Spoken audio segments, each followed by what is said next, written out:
Hello everyone! So today I'll be going through a themed commander deck based on the show She-Ra and the Princesses of Power, featuring none other than Sisay, Weatherlight Captain, as She-Ra. So like most themed decks or Vorthos decks, our central focus isn't going to be winning or building the most powerful deck, but rather using the deck to tell a story and include the characters of a specific theme, usually based around a TV show or movie, and in this case, She-Ra. For this deck specifically, I was lucky enough that a lot of the themed cards I wanted happened to be absolute slammers, so winning might be an option for us. Okay, so for those of you who don't know, She-Ra and the Princesses of Power is a recent Netflix original animated series based off the 1985 cartoon She-Ra, Princess of Power. I recently discovered the rebooted show and instantly fell in love. The show is vibrant, exciting, and so well paced, but most importantly to me, it is incredibly gay. Just so exciting to see. The show is so well written that it forces you to fall in love with every character, every little bit of lore. It even has you fall in love with every villain. And so with this love, I was inspired to bring the world of Etheria and She-Ra to the Magic the Gathering world. Okay, so before we get into the full deck list, I've got two quick disclaimers. I will not be including any aspects or inspirations from the original 1985 She-Ra. And more importantly, there is a huge spoiler warning attached to this video. I will go over almost every major character and a lot of major plot points up to the season 5 finale. I won't get too overly specific where I don't need to, but I do highly recommend the show, and I wouldn't want to spoil it for anyone. So starting with the commander, we have Sisay, Weatherlight Captain. She is a 2/2 legendary human soldier. She costs 2 and a white, and she reads, Sisay, Weatherlight Captain gets +1/+1 for each color among other permanents you control. She has an activated ability that costs 1 of every color, or Wooburg. Search your library for a legendary permanent card with converted mana cost less than Sisay's power. Put that card onto the battlefield, then shuffle your library. So basically, she can tutor all of our legendary creatures out of our library, and for every color among them, she gets stronger, allowing her to tutor more and more cards. So Sisay kind of became one of the only options for a She-Ra commander. Not only did she have the 5 colors present so that we could have access to a lot more cards, Sisay as a card related very closely to the personality of She-Ra and Adora in the show. Sisay's activated ability resembles a lot of what Adora has to do earlier in the show to kind of join the princesses together and kind of start the larger part of the rebellion. Additionally, Sisay without any other legendary permanents on the battlefield is not particularly strong, which is very closely related to a struggle Adora has throughout the entire show, where she needs to realize that she does need the help of her friends and the other princesses to do things, and by herself she is not as strong as she thinks. So overall, this version of Sisay was a perfect fit. The legendary theme she brought with her was very handy for the characters we wanted represented with legendary creatures, and totally sold me on building the whole deck. So starting out first with the best friends squad, we have Glimmer as Wrath Captain Ship's Mage. So this card definitely does a lot of things right. I think Flash as an ability works great for Glimmer, as she's often teleporting in and out of dangerous situations. And then the fact that she gives Flash to other historic spells is also fantastic, as she's often teleporting with people, if not multiple people. And then the last box checked on this card is definitely the art. There are these runes drawn in the air, which are very similar to the runes we see all the sorcerers throughout Etheria use whenever they cast spells. And even Glimmer does magic this way towards the end as she starts learning some sorcerer spells herself. Okay, so next in the squad we have Bo. As one of the show's more important and powerful characters, he was hard to fit all into one card, so I'm going to go through a few. Tatiana's Chosen is a pretty good match flavor-wise with the art and the flowers and the exposed skin, but as a card isn't too powerful. So the two I ended up going with was Vivian, Champion of the Wilds, and Sohana Starfletcher. So this Vivian is already pretty powerful in Commander, with the ability to give flash to creatures and even a couple meaningful keywords. The -2 ability here to set aside cards for later, I kind of equated to Bo's gadgets and technology he contributes to the rebellion. And then Sohana Starfletcher is just going to be a great color fixer for us. Not as powerful or the best mana dork for Commander, but definitely will be super helpful. Okay, so next there's Catra, who's another nuanced character, but still definitely one of my favorite characters in the show, and a tough bill to fit magic-wise. But I think Miri the Cursed is a pretty good fit for kind of the darker, more power-hungry versions of Catra. Also, the flavor text fits quite nicely with a hero fails, a martyr falls, time twists, and destinies interchange. That alone kind of sums up Catra's whole arc and kind of spin from very bad back to very good towards the end. And not to mention, as a card kind of in this deck, I think this can be kind of one of the more aggressive cards and still very helpful, even if it's not a commander staple. Okay, so next we'll move on to the princesses. And we'll start with Mermista as Tishana, Voice of Thunder. So artistically, we have a great connection to Mermista always controlling the ocean and pulling in gigantic waves. And then as a card in the deck, it will be our highest CMC card. And later in the game, if we have enough creatures out, this can be brought out to really fill our hand back up and could very well change the scope of the game, which is very much like Mermista in the show, often coming in the last second to save the day with a huge wave. Okay, so next we have one of the real powerhouses of the deck, Entrapta, as Brea, Ethereum Shapter. So this is a very popular commander card as it is. It doesn't probably often see its way into the 99, but I think it works perfectly here. We kind of have this artifact creature human, which is maybe not perfectly Entrapta, but definitely represents her love of technology. And as she comes in with the 2 Thopters. And not to mention, there is going to be an artifact sub-theme to the deck, so we might have more artifacts than just the Thopters to sacrifice for her ability. Okay, next we have Perfuma as Tuvasa the Sunlit. So I think the big selling point for me on this card was the flavor text, actually.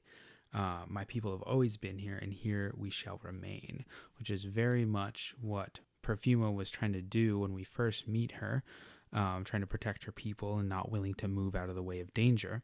And I think the general love of plants and nature and living things is apparent in the art of this card. And this also kind of introduces our side theme of enchantments as well. So this deck can take on a lot of different faces, but there's going to be a lot of enchantments to trigger her ability. Next, we have Frosta as Frost Titan. So unfortunately not legendary, but still an incredibly powerful card for the commander deck. This definitely represents Frosta in one of her bigger frost suits there, ready to punch things down, and in the case of the triggered abilities, going to be able to tap some creatures down. Okay, so up next is Scorpio, who I'm actually going to represent with 2 cards. For the Scorpio earlier in the show, we have Grand Warlord Rada, who art-wise very much matches the stature and kind of strength that Scorpio has. But as a card is a very hasty fighter and has the handy ability to ramp us based on how many attacking creatures we have. And then to represent Princess Scorpia later in the show, I have Nahiri, Storm of Stone. The art and the -X ability kind of represent Scorpia's lightning power she gains, and then the static ability she has is going to be helpful to equip our swords to She-Ra. So again, just kind of very helpful Scorpia traits. Always there, always loyal, a great hugger. Okay, so up next we have one of the show's favorite couples, Natasha and Spinderella. For Natasha, I have Thassa Deep Dwelling, mainly because of her activated ability to tap another creature, is very akin to trapping them in nets, and then the Blink ability will just be very handy throughout the deck. And then for Spinderella, we have, of course, spin in the name, and then we even have a Natasha net going by in the art, and again, just kind of follows the enchantment sub-theme. Okay, so next, going to the Brightmoon royal family, we have Angela as Linvala the Preserver. So of course there's a lot of angels across Magic history, but this one seemed to fit flavorfully the most for me. And also can be a better late game tutor with Sisay, as she can help with our life a little bit and bring us an extra creature, which is very close to Angela kind of always wanting to help and save the day and even make huge sacrifices. And of course, a popular commander angel like Avacyn could work better here to make the deck more powerful. I just thought Linvala was a little more flavorful. Okay, so next up we have Micah as Joda, Archmage Eternal. So this is definitely a very popular commander card, but in terms of the flavor of the deck, very powerful wizard mage vibes coming from the floating art, very much representing how powerful Micah is once we finally meet him in the show. And his activated ability will become super handy once we are set up and already ready to make Wooburg mana for She-Ra. Okay, so next we have Magic's own gay dads, Krynos and Tiro of Myelis, which will represent Bo's dads, Lance and George. So this card is absolute flavor win, I think. Fits the two of them very perfectly, helps fix our mana for She-Ra, and of course is just a great little group hug card that can be used several ways throughout the game. All right, so up next we have Seahawk as Captain Lannery Storm. So this is obviously one of the very cool legendary pirates we have in Magic, but I think more importantly, the hasty fighter is very akin to Seahawk, kind of the hastily going into battle and hastily setting a ship on fire to help out those battles. And then the added ability to give us treasure tokens to be able to ramp She-Ra's activated ability is a fantastic cherry on the top. Next, we have Swiftwind as Emil the Blessed. This card is brand new to Magic. We finally have a legendary unicorn, and happens to be one with gorgeous flowing hair, just like Swiftwind. The repeatable blink ability will be handy, but the counter ability will probably be more important for bumping She-Ra a little bit. I think a good budget replacement to this card is the Good Fortune Unicorn. Unfortunately not legendary, but still does a great job in the deck. All right, then we have Mellog as Gigantha the Wellspring. So Mellog is definitely a later character of the show, but I think this kind of elk imagery we have with Gigantha is very close to how Mellog looks in kind of this almost see-through body. And not to mention, Gigantha does happen to be the perfect mana dork for this deck, as with one tap can activate Sisay's ability, so that's pretty awesome. All right, next we have Madame Raz as Mist Meadow Witch. So there's a lot of weird, freaky witches throughout Magic history, but I think this one fits the bill aesthetically the best. And the blink ability can be used either offensively or defensively, and I think just does a good job at representing the kind of the time stretch problem that Madame Raz faces throughout the show. And then next we have Eildon of Blossoms, which is definitely a weirder fit in terms of the story, but I think kind of represent Light Hope and kind of the first one's holograms and other things throughout the show. Specifically, I like to think of this as the memory Light Hope has of Mara bringing her flowers. We also have the bonus of helping out the enchantment side to the deck. All right, so moving to the Fright Zone, we have Hordak as Tezzeret the Schemer. So Tezzeret as a character, I think, very much matches Hordak. It's kind of not the most evil being in the universe, not by any means, but is still, of course, incredibly evil by himself. So I picked this specific Tezzeret for the +1 ramp ability and for the -2 artifact ability that we could either use to pump or as removal. And we even have a card for Hordak's Imp. So the art isn't a perfect fit, of course, but Jorya's Familiar works very well as this like pet card that's kind of always spying around when you don't expect it, and also is a very classic ramp card for this kind of deck. Next, we have Shadow Weaver as Ashiok. I think as a character, the dark magic and kind of memory eraser that Ashiok does is very online with Shadow Weaver. Specifically, Ashiok Dreamweaver, I think, is a good utility card in a deck like this, and is a pretty low CMC for the deck. And then to finish up our characters we're representing with this deck, we have Double Trouble as Vizier of Many Faces. So of course there are a ton of shapeshifter and clone type cards throughout Magic history, but I think this one fits aesthetically really well, and also the Bomb ability I saw as Double Trouble's ability to switch sides to the winning side whenever they wanted. Okay, so moving to Brightmoon's Armory, we have lots of options for swords for She-Ra throughout the deck because we don't want her to go swordless for too long. So the most practical sword, we have Sword of the Chosen to help buff her up. More iconic sword of like Blackbrage Reforged to bump her up a lot and kind of be equipped to any of our legendary permanents.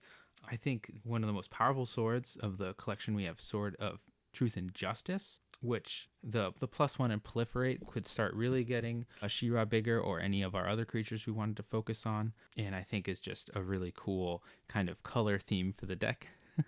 And then next we have the Caldra set, which always love getting a chance to use this set in a deck, kind of showing off how She-Ra can change the sword from a shield or to other useful equipment.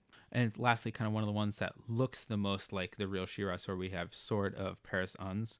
So we won't be utilizing the untapped tap ability as much, but definitely the group buffs and protection will be super helpful for the deck. Okay, next, to represent Etheria's magic, and specifically the magic buildup of the heart of Etheria, we're going to be using the shrines, and specifically just the sanctums recently released in M21. So the Sanctum of All is going to be the heart of Etheria, and then the other 5 sanctums are going to vaguely represent the 5 kingdoms that need to be powered to run the heart of Etheria. So Sanctum of Calm Waters for Selenius, and then Fruitful Harvest for Plumeria, Sanctum of Tranquil Light as Brightmoon, the Sanctum of Stone Fangs as Fright Zone, and Shattered Heights as Snow. I know those last couple aren't perfect matches, but still the idea that the 5 shrines represent the 5 runestones for each kingdom I thought was a great match. Okay, so next, going over some places I can represent throughout cards. We have Brightmoon with these 3 cards, Cascading Cataracts, kind of representing Glimmer's coordination with the waterfalls and the rainbows throughout. And then Opal Palace, kind of representing Brightmoon itself. And then Hero's Podium, kind of representing the war room of Brightmoon, where all the princesses meet and often plan. And not to mention, all of these cards do help the deck in a specific way. Cascading Cataracts, color fixes. Opal Palace will help bump Sisay up, and the Hero's Podium helps bump all of our legendaries up. Then next we have some of the Trilands representing some of the other locations. So Seaside Citadel as Drill, Savage Lands kind of as the more barren parts of the Fright Zone. And then we have Minimo School at Water's Edge, which is an expensive legendary card, but I think represents Mysticor well, as it kind of gives the illusion of a floating mage's college. Then we have the classic Command Tower, kind of representing the Watchtower connected to the Crystal Castle. And then we even have Endless Sands representing the Crimson Wastes. Okay, so with most of the places out of the way, I left a lot of cards to represent the Whispering Woods, as it is so important to the show. So we have Thriving Grove, Vivid Grove, and Mirrodin's Core. I think Mirrodin's Core kind of showing off when the Whispering Woods are frozen over. We have Harrow and the latest version of Cultivate, kind of representing the kind of mysticism of it. And even Temp with Discovery, a fun ramp card that I think fits very well into the world. And I kind of wanted to keep this theme up as many cards as possible, so pretty easy with this general forest theme, but I think some cards like Nature's Claim really match that well with kind of this look of ancient artifacts found throughout the forest. Lastly, one of the best kind of representations of the Whispering Woods is Dowsing Dagger.